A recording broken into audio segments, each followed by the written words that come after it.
Hello and welcome to Headlines Special. In what is described as an address to the nation with an ideological message, or as the ideology of the real Armenia speech delivered on the 19th of February, Prime Minister Nicole Pashinyan, amongst other things, reiterated the point on the absolute critical vitality of his country adopting a new constitution.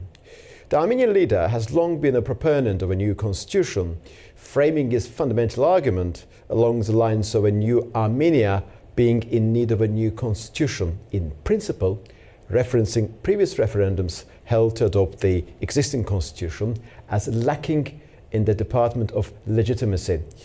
Pashinyan's latest argumentation is still based on that very premise. In his address, the Prime Minister says that the aim here is a transition from the residual system of a functioning stateless nation to a system of functioning of state-building people. Well, what is very critical about this whole story is that it has also been one of Azerbaijan's key demands that Armenia should change its constitution or adopt a new one in order to remove what is referred to as constitutionally embedded territorial claims against Azerbaijan's Karabakh region, so that these two countries could sign a peace deal on the basis of, inter alia, the mutual recognition of territorial integrity and sovereignty. Interestingly enough, the Pashinyan's latest 19th of February speech was made almost exactly 37 years after what was widely regarded as illegal and, as it later turned out to be, also tragic decision by the Armenian representatives of the Soviet People's Deputies of the then Nagorno-Karabakh Autonomous Oblast of Soviet Azerbaijan, which laid the foundations of what, in view of international law, led to years of occupation of Azerbaijan's sovereign territory. Pashinyan's latest speech appears to be in line with his earlier statement made in January, suggesting that 4 years after its defeat in the war with Azerbaijan, Armenia has now a chance to become a truly sovereign and independent country, and that in that very defeat, which allowed Azerbaijan to regain control over its Karabakh region, lies the essence of an opportunity that could see Armenia through its existential challenges. In the meantime, Armenia's Justice Minister, Mr. Galyan, has announced that the country's new constitution will be finalized by the 2026 parliamentary elections, giving an additional degree of credence to the long-held assumption that a referendum on the revised text of the constitution and the next elections could take place simultaneously. And today I'm delighted to be joined by Ahmad Aleli, Director of the Caucasus Policy Analysis Center, Baku, Azerbaijan. Welcome to Headlines, Ahmad. Thank you very much for the invitation, my friend. It's always a great pleasure to be here with you. Thank you, Ahmad. Ahmad, it's not the first time that Armenian Prime Minister Nicole Pashinyan is calling for his country to change its constitution. He did make the same point, one may say, repeatedly in the past, and then also engaged in what one may call backtracking. We remember him saying in early 2024 that Armenia needed a new constitution. Then he sort of changed his rhetoric. Then he claimed that Azerbaijan did have a territorial claim towards Armenia. But now he's making this point as part of the speech officially labeled as a speech with an ideological message. How would you evaluate the significance of the timing and the importance of this moment? Well, you are absolutely right that Armenian Prime Minister is making sometimes messages that sounds quite controversial to Azerbaijani ears. He is very well known for making messages, making certain promises, and then after a few weeks or months, making a completely different promises or the messages that is not in line with his previous words. So that is what worries Azerbaijan, and that's why Azerbaijan pushes for certain legal change in Armenia, because Azerbaijan doesn't want those promises to stay just part of the public speeches. Azerbaijan wants certain real action, some real change. So that is why Azerbaijan is so strict about its demand that the constitution should be changed, because again, Azerbaijan wants to see that there is something really is going on, and reversing it back is going to be very challenging for the future administration or Nicole Pashinyan administration itself. So, but this time, I believe that these messages come at the times when President Aliyev and the Azerbaijan side, they are a bit hesitant to be part of negotiation process with Armenia. I would say that I can compare it to Azerbaijan's position between 2011 and 2013. After Kazan meeting in June 2011, when sides failed to sign the document that could address the issues back then, and that would be quite a good foundation for a peace deal, and side failed to sign it, and then Azerbaijan, in between June 2011 and then August 2014, Azerbaijan would repeat a message that Azerbaijan is not going to be part of the negotiations for the sake of negotiations. That was Azerbaijan's official position back then.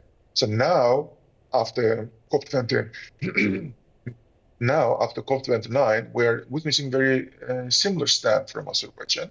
Azerbaijan says that we had certain agreements with Armenia, and the Armenian delegation coming to Baku and signing certain papers was part of those negotiations. And when we failed to reach that, so it means that Azerbaijan already made its offers, and it's the moment when you take it or leave it. So that is why now is the moment when Azerbaijan says that we are not going to have negotiations for the sake of negotiations. Again, that's what I compare it to the 2011-2013, when we had the very similar situation in negotiation process. So when Azerbaijan side was silent about the peace process, President Aliyev hasn't commented on this peace process. And basically there is no meeting between leaders or, let's say, a Minister of Foreign Affairs after the COP29.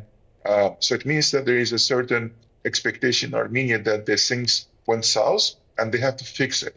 So in this context, when Prime Minister Armenia makes this statement, it sends certain positive messages toward Azerbaijan. But of course, it might, we're looking for information. The political decisions in Azerbaijan, they are exposed to much more comprehensive information. So that is why their position on this issue is going to be more vital. So people who are exposed to the public information, we see as a positive side. But those people, the decision makers who are exposed to the negotiation process, exposed to the more comprehensive information, what's going to be their reaction? That's also quite important. Ahmed, also this moment is very important in the context of Azerbaijani-Armenian peace process, because it has been one of Azerbaijan's key demands that territorial claim should no longer be there, it should be removed. And it looks like the new constitution, adoption of a new constitution and referendum on that new text will sort this problem out, removing this obstacle. But we also understand it's very important from from the perspective of Armenia's internal dynamics as well. And Armenia is doing its level best, as far as one can tell, of course, on the basis of what analysts are saying. For this, they're making their level best to make sure this process is not seen as being dictated by Azerbaijan, but being conducted as part of a larger process which should lead to the revitalization of Armenian soul and statehood. And I would like to quote Prime Minister Pashinyan's latest speech. He's saying that the aim here is transition from the residual system of functioning of a stateless nation to a system of functioning of state-building people. It's probably the most important element entailed within that speech. How do you interpret it at this particular moment? He's effectively saying that Armenia has not yet formed a state, and that also earlier in early 2025 he said that in that defeat that Armenia suffered during the Second Karabakh War, 2020 war, Armenia also gained an opportunity to re-establish itself, to find itself, to have a chance to be a proper independent state. That's what Prime Minister Pashinyan said. What is your interpretation of this particular line in the light of some other things that he has said? Okay, in order to understand the importance of those statements, overall, in the importance of the step taken by Armenian Prime Minister when he announced about the change to the constitution or adoption of the new constitution, we have to see it in a, there is a wider context. I would say that there are a formula we developed among there are formula 2 plus 2 plus 2. Yeah. So this is the number of the issues that is on the that can be obstacle for the peace process. And the two issues, these are the part of the document that is being, discussed right now on the negotiation table. The two issues are part of the wider peace process. Like that, this is what President Aliyev stated in his interview. And also like the two other issues, they once were part of this wider peace process. They are left to the future, but they keep coming back. So these are these issues. So those four issues, they were the presence of the third countries at the international border of Armenia and Azerbaijan. So it's basically about the UMA mission, but not only about that. In the past, there used to be Russian forces stationed in Armenia-Azerbaijan border also. Now they are gone thanks to this Azerbaijan demand. And also there is an agreement that sides should reach about not applying against each other international courts. And also the two other issues that President Aliyev wants to see in this document, it's change to the Armenian constitution, which Prime Minister announced, and abolishment of the OSCE Minsk. So these four issues, for me, when I was commenting about these issues, I would say that the easiest out of four is the abolishment of the OSCE Minsk group. Then making sure that there is no presence of the like the third countries at the international border of Armenia and Azerbaijan, conditional international border. And then I would say that the hardest third point would be change the constitution. Then the most hardest one amongst four, for me, that would be the not applying to international courts against each other. So now I was expecting that OSCE Minsk group, agreement on OSCE Minsk group, and agreement on withdrawal of the third countries from the conditional international border is going to be reached way before than the other issues. So that was my focus. So when you are making that statement about from Prime Minister's speech, I would say that he kind of united this building a new statehood for Armenia. What's going to be new statehood formula for Armenia? And by that, he tries to shape the diaspora-Armenian relations and the new constitution for Armenia. So the significance of it is quite obvious right now. Maybe after some time, Armenian decision makers, they are going to say that, hey, we said that, but we meant something else, which happened, which is right now, that's what Armenian decision makers are saying about the Zengezur corridor, that agreed on unimpeded movement of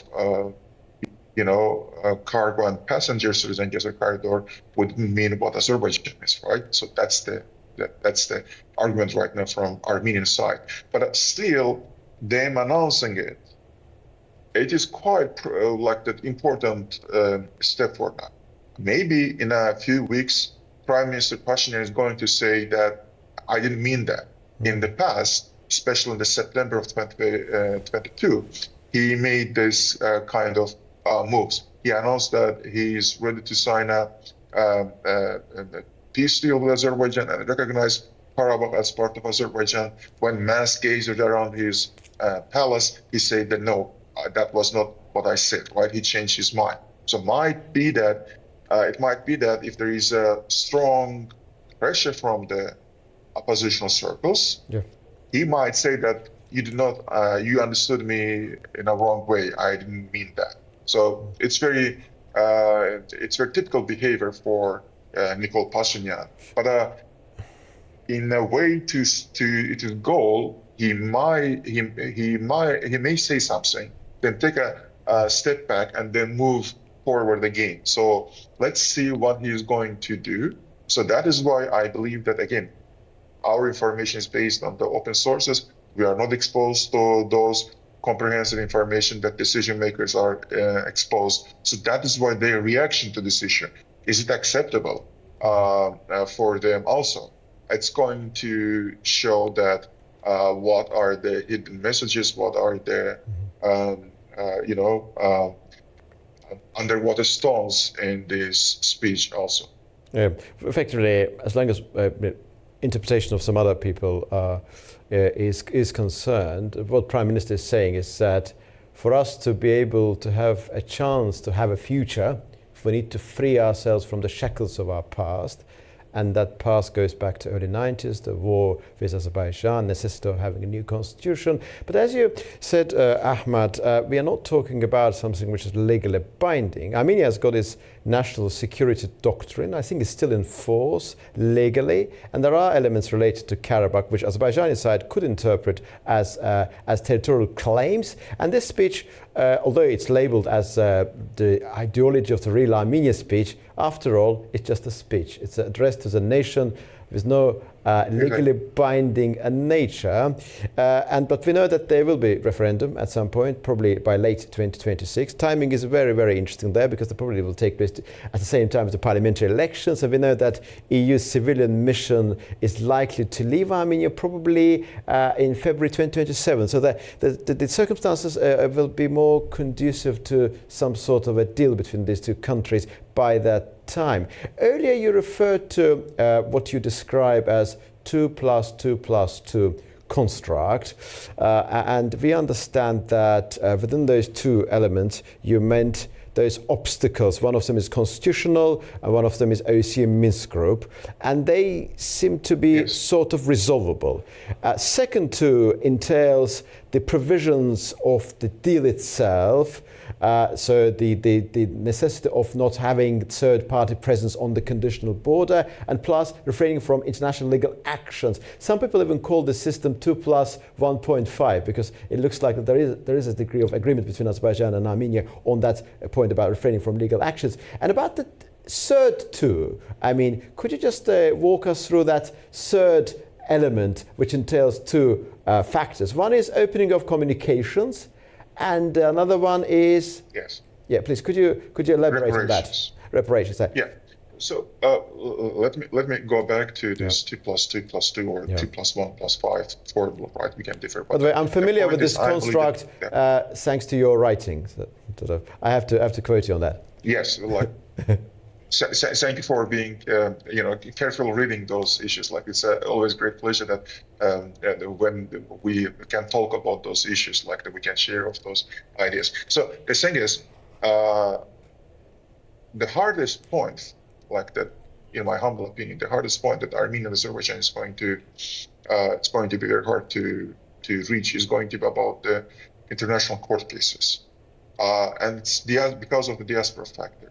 I mean, yes, there used to be certain agreement, but I believe that it is going to be, it might change. The thing is, these diasporas, they are not going to be obliged by the decisions taken by the governments, especially Armenian diaspora.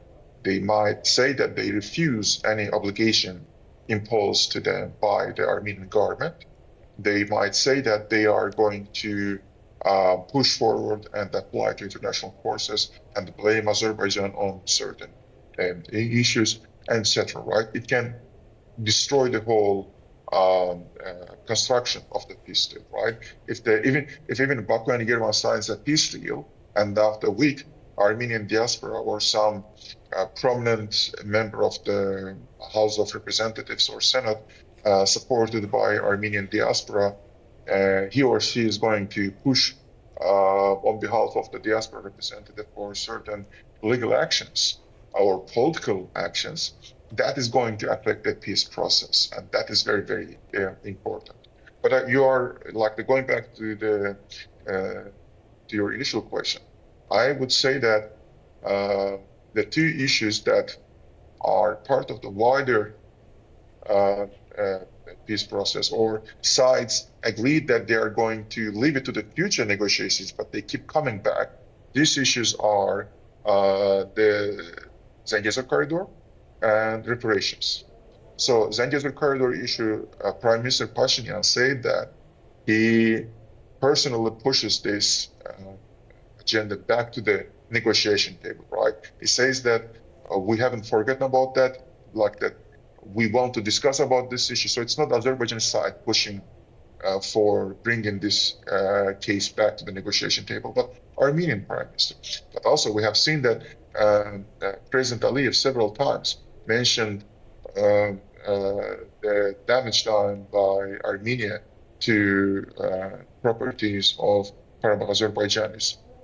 And it means that in the future there might be certain legal actions to them also. And also we are witnessing the court process against Karabakh Armenian leaders in Baku. So there are certain war crimes, and this issue should be addressed. And the Azerbaijan side wants to, the judicial system, it has to address certain issues. Just to state the fact that for the last 30 years, Azerbaijani judicial system had no access to those territories, to Karabakh.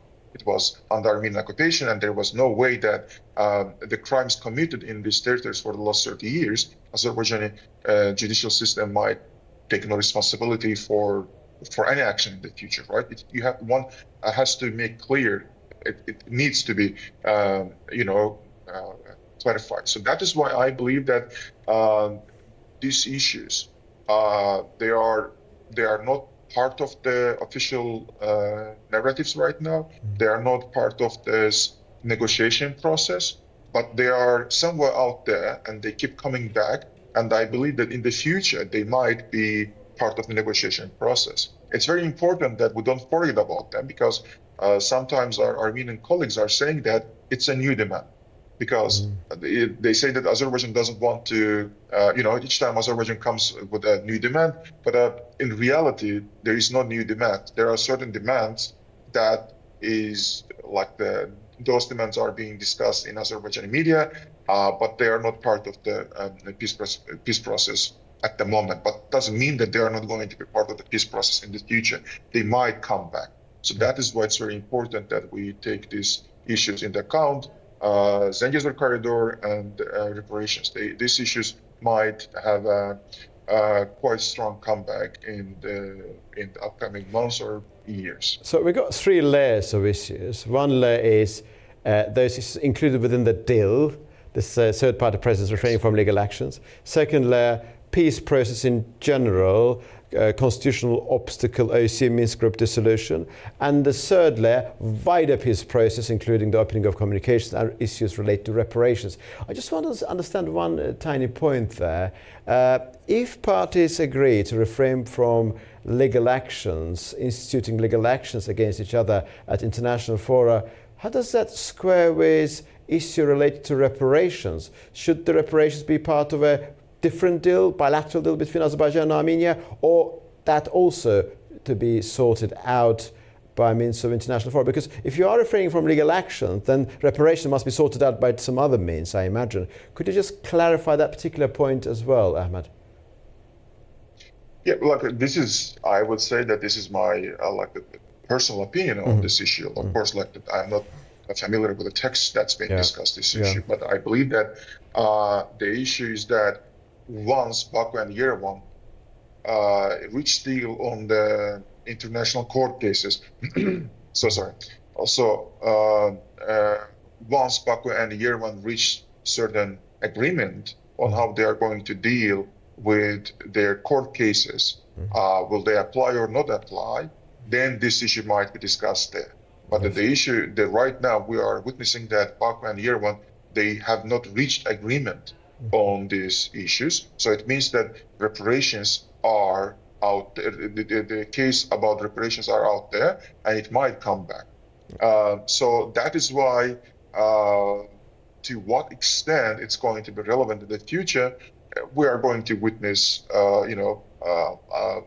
if Armenia, Azerbaijan reach a deal on this issue or not. But so far there is no deal, so it means that the case on reparations also are relevant. And what is the place of the border delimitation issue in this whole tapestry of issues that Azerbaijan and Armenia need to agree upon?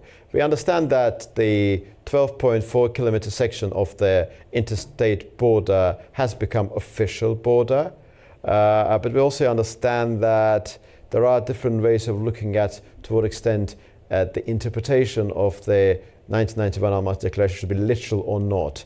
Do you think differences in relation to that could cause some further problems, or do you think that that is also a kind of issue which is in principle solvable as long as others are being properly fixed?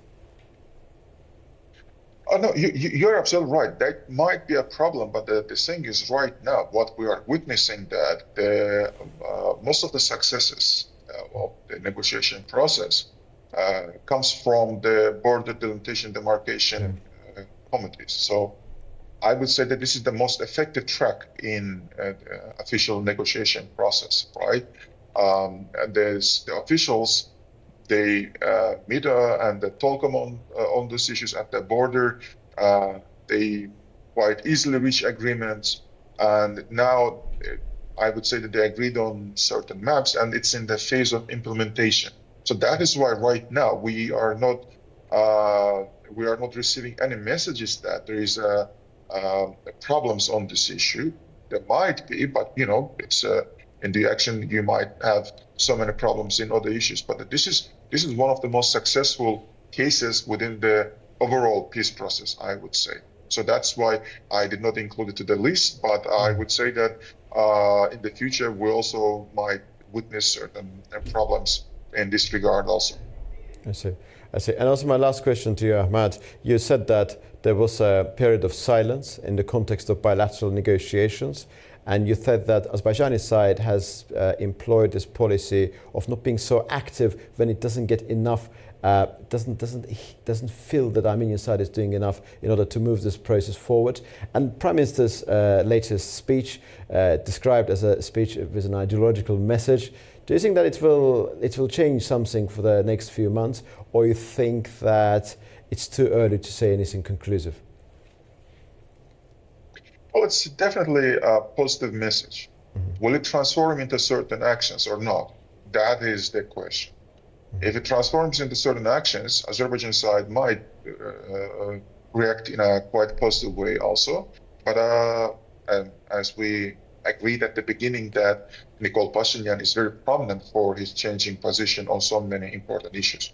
He might state something, then they take a step back, and which frustrates Baku a lot. So that's what we have to see if these steps are going to be continued by some real actions or not. If they are continued with real actions, I believe that Azerbaijan is going to have a positive reaction on this issue.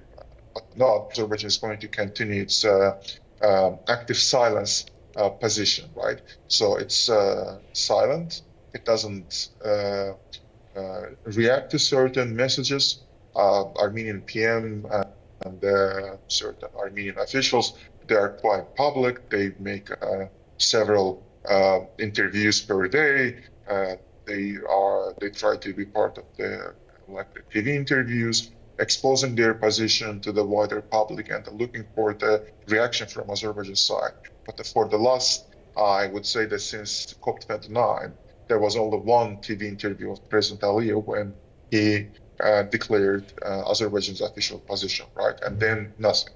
I would say that it's because of this Russia-Azerbaijan relations, and most of the information that we have on our media right now, it's all the space is taken by this information about Russia-Azerbaijan relations. But still, we are seeing that Baku is quite silent. The active silence, that's the position. So again, this is what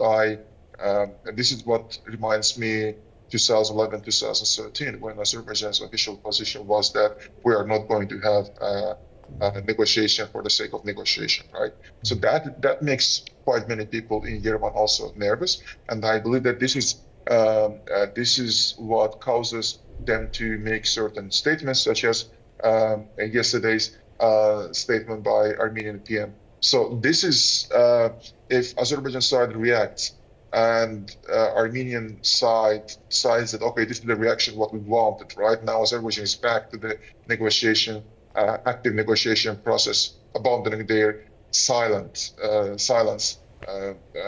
like that, and trying to find certain solutions together. So if they step back after that, so it's going to cause a couple different situation.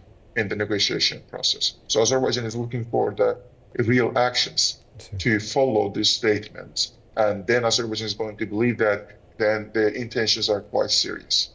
Ahmad, I have this tendency, and I'm afraid this tendency is still here. I tend to, when I interview my guests, I say, it's my last question, and I say, actually, this one is going to be the very last question. I'm afraid this tendency is still there. I remember back in September 2023, when I interviewed you after the dissolution of the separatist entity in Karabakh, we were discussing about this sort of entities existing in different post-Soviet countries. And many people back in those days, in particular, I suppose, before 2020 and after 2020, were saying that issues related to Karabakh are intractable. There will be no simple solution. Trying to find a simple solution will backtrack. But something extraordinary happened in the context of Azerbaijani-Armenian dynamics. Now we're talking about 2+2+2. Effectively, we know that the deal could be signed at some point. People are saying that, and both sides are saying that 90% of the work on the text has been completed. So what has been achieved is extraordinary, absolutely extraordinary. And we talk about that problem, which was that separatist entity referred to as NKR. In my introduction, I referred to the decision made by the Armenian representatives of the legislative body of the former autonomous oblast back in 1988.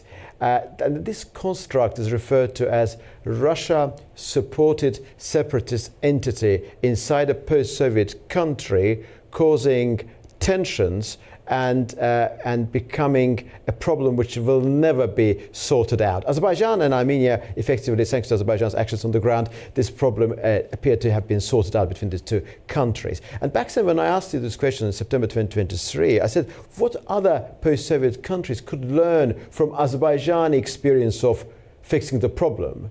And now 2 years on, almost 2 years, a year and a half on, in the base of what's happening in Ukraine and Moldova and some other countries, what is your feeling about, this model of sorting out one's territorial integrity by means of legitimate application of force at the right time? So I would say that it's not only us now saying that Azerbaijani foreign policy model is being copied by other post-Soviet countries. It's basically now quite many researchers who are part of the certain international projects, international think tanks. They are also saying that Azerbaijani model was in this regard, and we are seeing that Georgia is copying that model. Yeah. Armenia itself is copying that model. Like that, if Georgia was had this image of full pro-Western power, now Georgia tries to have established links with Russia and China. Armenia, on the other hand, Armenia was quite strongly linked to Russia. Now Armenia wants to be also adequately linked to the European Union and United States. So this shows that also Armenia also is looking for a balance. The same thing about the Central Asian nations. Ukraine tries to understand how Azerbaijan solved this its territorial integrity problem. So in this regard, I would say that this model of behavior, it's being copied by wider range of the countries across the post-Soviet countries. But this is the very first stage. Like the second and the third stages are building certain capacity, and then, as you rightly mentioned, finding a right time to apply it. Finding a right time for applying it is also quite. It also requires a certain skill, diplomatic skill, certain analytical skill. So that is why they did the first step. They took the first step. Will it be followed by other steps? We will see. But the thing is, Azerbaijan also was successful, and I believe in to a certain extent successful, that there is Azerbaijan could isolate the region from the other powers, particularly those powers who play the international powers who played a significant role in South Caucasus. Azerbaijan could isolate them out of the process. And as a result, there are quite significant achievements. Thank you, Ahmed. Very, very grateful to you for your time and for your very detailed answers, and on the whole for this very wide-ranging discussion encompassing very related elements and some elements being outside the scope. Thank you very much indeed. So grateful to you.